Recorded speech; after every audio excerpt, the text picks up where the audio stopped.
En el presente video explicaremos las lógicas modales alética y deóntica. Como principal, la lógica modal es igual de antigua que la lógica clásica. Inició cuando el mismo Aristóteles se dio cuenta de los silogismos modales que consideraba válidos. Las lógicas modales son sistemas lógicos que tienen como fin el análisis y formalización de varias modalidades que mejoran las proposiciones en las diferentes maneras de razonar. La lógica modal se interpreta en dos sentidos: la lógica modal alética y la lógica modal deóntica.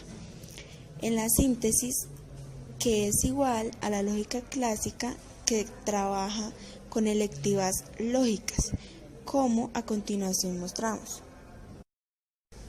También utilizamos las fórmulas atómicas de tonado como P.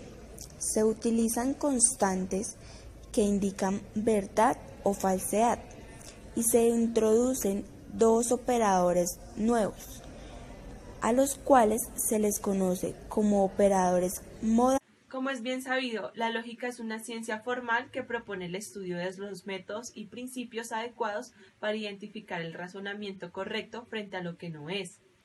A lo largo de la historia han existido personajes que han contribuido al estudio planteando y desarrollando este concepto. Por esta razón, aquí se tratará de dar una breve explicación de lo que es la lógica deóntica. Para empezar, es importante saber que en 1951 Van White, creador de la lógica deóntica, introdujo conceptos modales como lo son lo obligatorio, lo permitido y lo prohibido, reflexionando analógicamente la existencia de las modalidades posibles. La lógica deóntica es la lógica de las normas y de las ideas normativas. Es un tipo de lógica formal y su desarrollo se basa en el descubrimiento de conceptos deónticos y formales. Esta lógica fue creada especialmente para calificar las normas.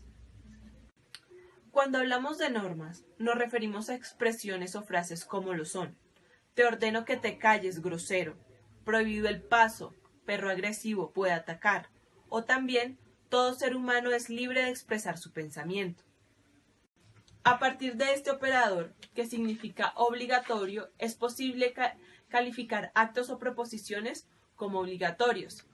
Un ejemplo del acto sería el pagar impuesto, que representamos con este símbolo.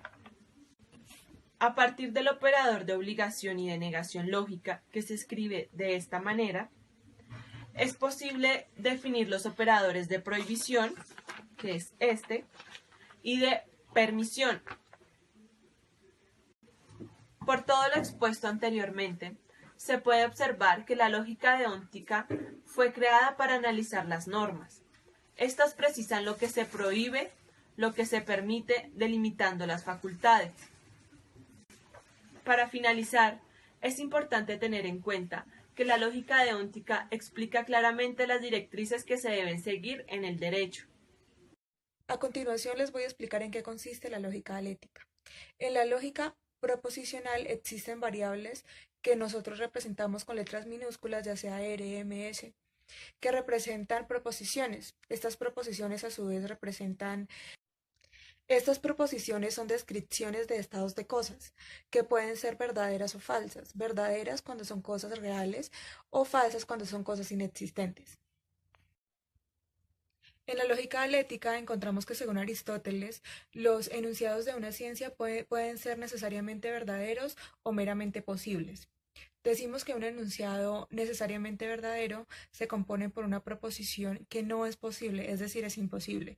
Un ejemplo de ello es decir que no es posible que los olmos den peras. Es totalmente equivalente a decir que es imposible que de esto se desprenda tal fruto.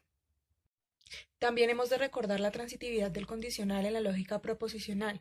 Esta consiste en que si una proposición implica una segunda y esta una tercera, entonces la primera implica a la tercera. Tratemos de verlo mediante un ejemplo. Si es necesariamente verdadero que 2 más 2 es igual a 4, entonces es posible que 2 más 2 es igual a 4, o hipotéticamente 2 más 2 es igual a 4, entonces es posible que 2 más 2 sean 4.